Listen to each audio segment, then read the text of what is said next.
Hello বন্ধুরা, কেমন আছো তোমরা সবাই? আশা করি ভালো আছো, আমিও ভালো আছি। আজকে বিশ্বকর্মা পূজা, বাড়িতে লেপা পোছা চলছে। আজকে পুজো করবো বাড়িতে। পুজো মানে লেপা পোছা সেরে টান সেরে রান্না বান্না সেরে নিলাম। একটু নিরামিষ তরকারি আর সিদ্ধ ভাত করে নিলাম। এই পাশে দেখো বাচ্চারা উঠে গেছে, আজ তাড়াতাড়ি স্কুল নেই বলে। এমনি স্কুল থাকলে তো উঠতে চায় না, ওরা গাড়ি ছাড়ি ধুয়ে নিচ্ছে সব।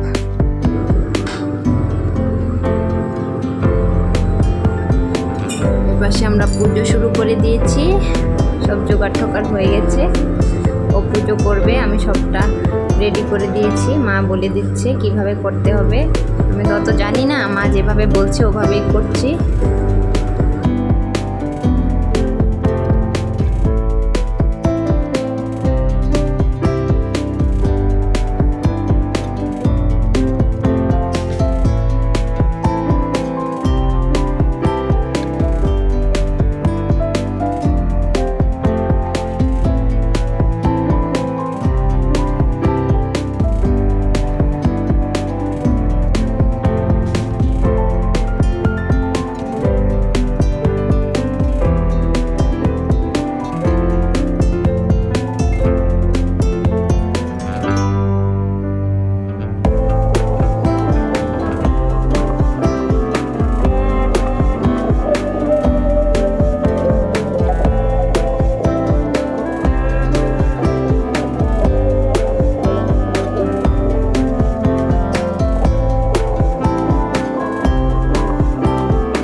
পুজো শেষে ধান ডুব্বা দিয়ে সাইকেল, বাইক, স্কুটি এদের পুজো দিয়ে দিলাম।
সবাই ভালো থেকো। আজকের ব্লগটা এখানেই শেষ দিচ্ছি। আমি সবাইকে প্রসাদ দিয়ে দিব। ভিডিওটা ভালো লাগলে অবশ্যই লাইক করে দিও, চ্যানেলটা সাবস্ক্রাইব করে দিও। অ্যান্ড থ্যাংক ইউ অনেক ফর ওয়াচিং।